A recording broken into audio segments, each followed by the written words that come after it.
Hello, welcome back. We begin Unit 3 with a review of the absolute value parent function. So we're going to take a few of these graphs, apply some transformations to them, and revisit domain and range and what each value A, B, H, and K all do. As usual, I'm going to go ahead and use Desmos to help us with this particular demonstration.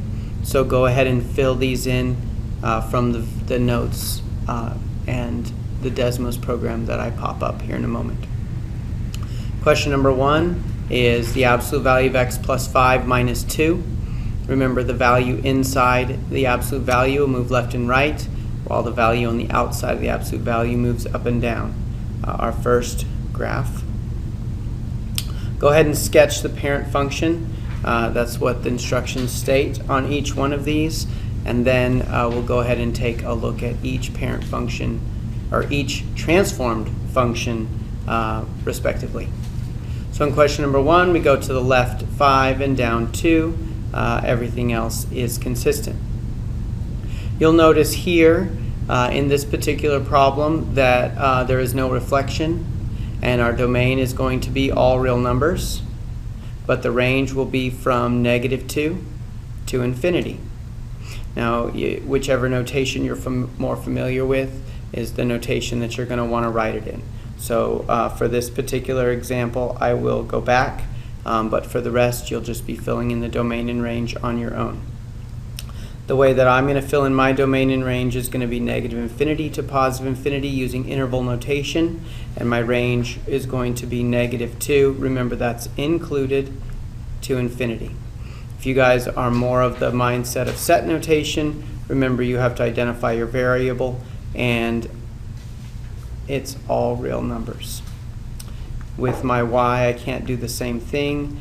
So I've got to say that y is greater than or equal to -2, or -2 is less than or equal to y. Whichever notation you prefer is the notation you will use for the remainder of these notes.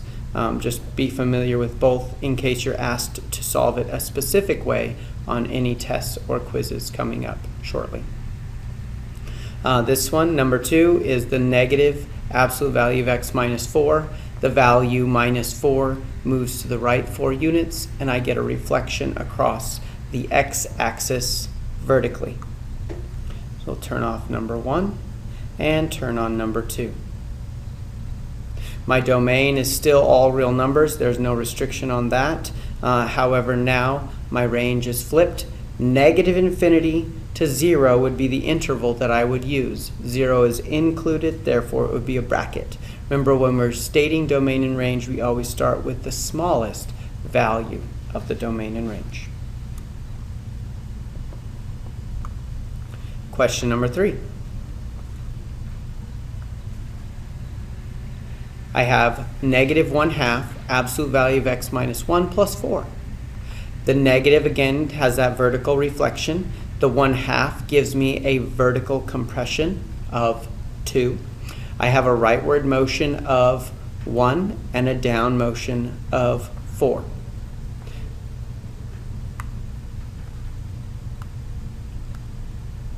And there is my transformed function.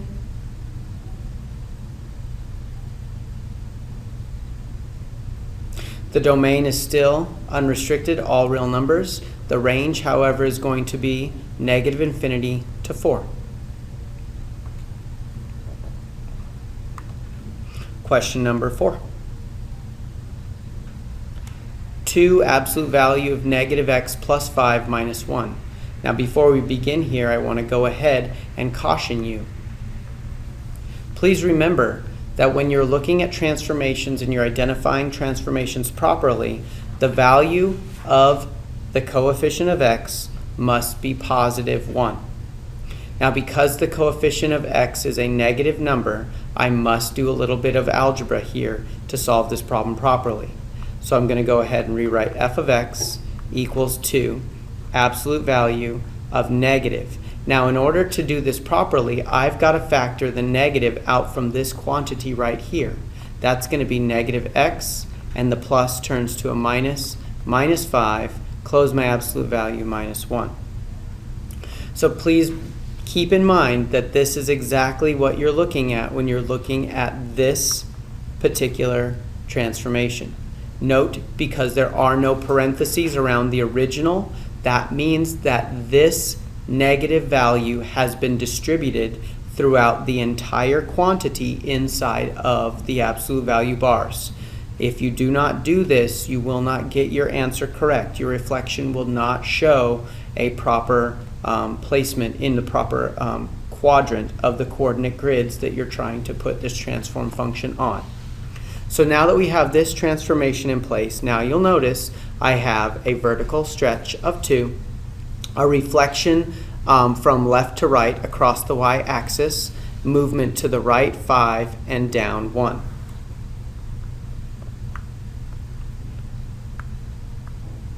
And there you are with your transformed function. Again, domain is unrestricted, all real numbers, negative infinity to positive infinity if you wish, and my range is going to begin at the number -1 and continue to positive infinity. All right, on to question number 5.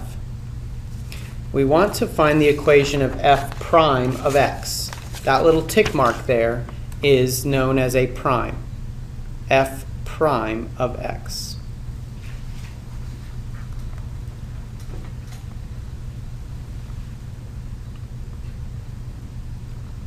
We need to find that equation if it's reflected over the x-axis and shifted right 9 units. So I'm going to go ahead and identify this using proper function notation. F prime of x is going to equal. In order for me to get a reflection over the x-axis, I must have a negative. The x-axis represents a vertical reflection from up to down, so that means that it's going to go on the outside of the absolute value bars. And then I'm going to continue on with my x. I need to shift this graph to the right 9 units. Since it's already to the left 3 units, shifting it right 9 would mean that I would be at the value 6. And then there's nothing changed about the 2. So one way to do this is to put it on a number line so you might be able to see it more clearly. I'm going to the left 3. So beginning at 0, I'm at -3. If I move a total of 9 spaces, 1, 2, 3, 4, 5, 6, that's a total of 1, 2, 3, 4, 5, 6, 7, 8, 9, I will be at the value +6. So that might help you if you're looking for a surefire way to get the equation correct. All right, in the next several problems, we're going to take a look at a graph, and we're going to identify the transformations and write the equation appropriately. So remember, I'm originally looking at a parent function which does this, and I need to know what occurs to move this parent function to that one. So the first thing I notice is there's going to be a reflection.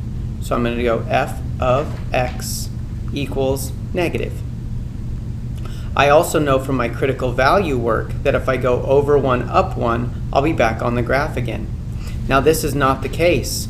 Notice that I have to go over 2, down 1 to get back on the graph again. That means there's some sort of stretch or compression in place.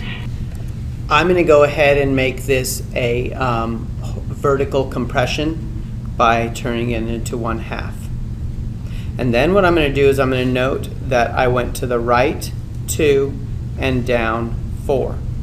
So that's x minus 2 minus 4. Number 7, I'm going to go ahead and do the same thing, noting the parent function here. I know from critical values that it's over 1, up 1, and I note that there is no stretch or compression, and there is no reflection. There's just a motion to the right 4 and up 5.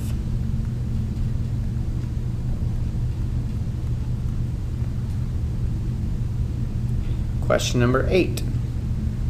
Now I'm going to use, instead of absolute value function notation, I'm going to just use function notation. I need to write the equation of g of x from f of x. Now, what I do here is I go ahead and state that I want g of x to equal f of x with a whole bunch of transformations on it. So in order for me to move f of x from here up to here, I've got to go ahead and do several things. The first thing I've got to do is reflect it from down to up, so that's going to be negative f of x. I've left a space here intentionally because I've observed that while this one is over 1 down 1, this one is over 1 up 3. So there's a stretch on this particular transformation as well. That means that there's a stretch by a factor of 3. In order for me to get this vertex to the g of x vertex, I've got to move to the right 1, 2, 3 units. So that's f of x minus 3. In order for me to move this up to this vertex, I've got to go up by 3 units.